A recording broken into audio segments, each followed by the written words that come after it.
Hello student, आज हमारी हिंदी साहित्य की क्लास नंबर 30 है। ये क्लास एचटेट टीजीटी और पीजीटी दोनों के लिए महत्वपूर्ण होंगी। चलिए फिर आज की क्लास को शुरू करते हैं। आज हम पढ़ेंगे रीतिकाल। देखिए, भक्तिकाल पिछली हमारी वीडियो में कंप्लीट हो गया है। अगर आपने वो क्लास नहीं देखी है तो उसको ज़रूर देखें। शुरू करते हैं क्लास को। रीतिकाल से तात्पर्य क्या है? लक्षण ग्रंथों से होता है। लक्षण ग्रंथ उन रचनाओं को कहते हैं जिसमें काव्य के विविध अंगों जैसे रस, छंद, अलंकार, गुण, दोष, नायक नायिका भेद आदि का निरूपण किया जाता है। आगे है लक्षण ग्रंथों की जो रचना की प्रवृत्ति की प्रधानता के आधार पर हिंदी साहित्य के उत्तर मध्यकाल का नाम क्या है? रीतिकाल हुआ। हिंदी में रीति निरूपण की जो पद्धति का आरंभ है वो भक्ति काल में ही हो गया था। भक्ति काल के में कृपाराम, सूरदास, नंददास, रहीमदास, केशव आदि कवियों ने लक्षण ग्रंथों की रचना की। कृपाराम की कृति हिततृंगिणी बहुत ही महत्वपूर्ण ग्रंथ है। में रीति ग्रंथों की परंपरा का से क्या है? रीति ग्रंथों का आरंभ माना जाता है। किससे? कृपाराम की हिततृंगिणी से। महाकवि सूरदास की जो रचना है साहित्य लहरी एक लक्षण ग्रंथ है। इसमें अलंकार निरूपण किया गया है। नंददास ने रस मंजरी में नायिका भेद निरूपण किया है।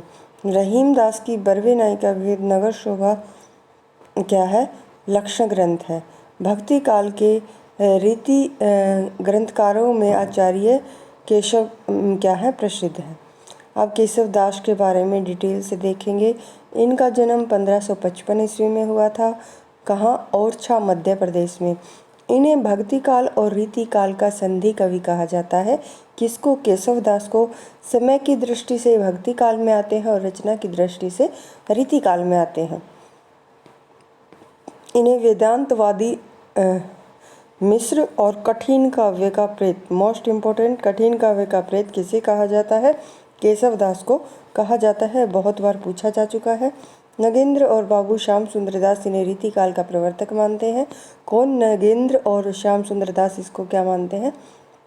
इनको रीतिकाल का प्रवर्तक मानते हैं। ओरछा नरेश महाराजा राम सिंह के भाई इंद्रजीत की सभा के कवि थे। इनकी जो प्रमुख रचनाएं हैं रामचंद्रिका, रसिक प्रिया, कवि प्रिया, विज्ञान गीता, नक्षिक, छंदमाला, वीर सिंह देव चरित, रतन बावनी, जहांगीर जस चंद्रिका। विज्ञान गीता, ये गीता आएगा, वीर सिंह देव चरित और रतन बावनी, जहांगीर जस चंद्रिका, रामचंद्रिका केशवदास के प्रबंध काव्य हैं। और रामचंद्रिका राम काव्य परंपरा से संबंधित क्या है? प्रबंध काव्य है जो संवाद से योजना के लिए जाना जाता है। कौन सा? रामचंद्रिका।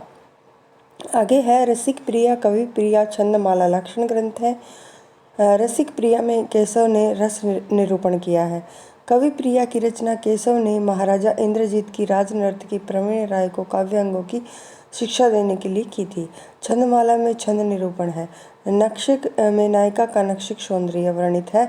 और विज्ञान गीता प्रतीक शैली में रचित क्या है? अध्यात्म संबंधी रचना है। वीर सिंह देवचरित, जहांगीर जस चंद्रिका, रत्न बावनी चरित्र काव्य है। केशव की प्रथम रचना क्या है? रत्न बावनी है। कवि प्रिया में महाराजा इंद्रजीत की प्रशंसा से संबंधित पद संकलित है। आगे है आचार्य केशव के अतिरिक्त भक्ति काल में सुंदर कविराय ने सुंदर श्रृंगार की रचना की है। श्रृंगार सागर मोहनलाल क्या है? मिश्र की रचना है। और देखिए एक जैसे नाम है तो इनको अलग अलग याद रखेंगे आप।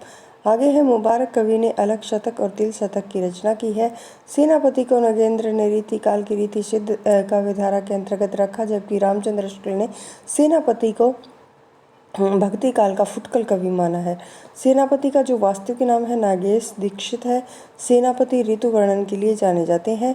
रीति काल के नामकरण का जो श्रेय है, इस श्रेय आएगा रामचंद्र शुक्ल को दिया जाता है। इससे पहले रीति काल शब्द का जो प्रयोग है वो ग्रियर्सन कर चुके थे।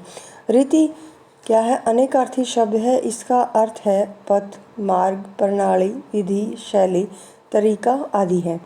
इस काल के कवियों ने एक बंदी बंधाई पद्धति का अनुसरण करते हुए काव्य के विभिन्न अंगों रस, अलंकार, गुण, दोष, नायक नायिका भेद आदि के ग्रंथ आदि के लक्षण और उदाहरण प्रस्तुत किए।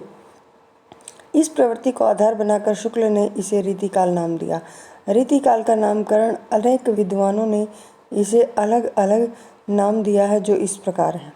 रीतिकाल का नाम, देखिए नामकरण तो किसी भी काल का हो आपको अच्छे से याद होना ही चाहिए, क्योंकि यहाँ से एक प्रश्न जरूर आता है। रीतिकाल किसने दिया? रामचंद्र शुक्ल ने। कला काल रमाशंकर शुक्ल, रसाल श्रृंगार काल आचार्य विश्वनाथ प्रसाद मिश्र और अलंकृत काल मिश्र बंधु, संवर्धन काल राम खिलावन पांडे और रीति श्रृंगार भागीरथ मिश्र। और जो सर्वमान्य मत है वो रीतिकाल निकल कर आया, और किसने दिया था? रामचंद्र शुक्ल ने दिया था। अब रीतिकाल की जो समय सीमा है वो रामचंद्र शुक्ल के अनुसार 1700 से 1900 विक्रम संवत है। विक्रम संवत है, इसका ध्यान रखेंगे। डॉक्टर नगेंद्र 1650 से 1850, डॉक्टर बच्चन 1650 से 1857। सर्वमान्य मत है वो क्या है? 1650 से 1850, यानी नगेंद्र ने जो माना है वो।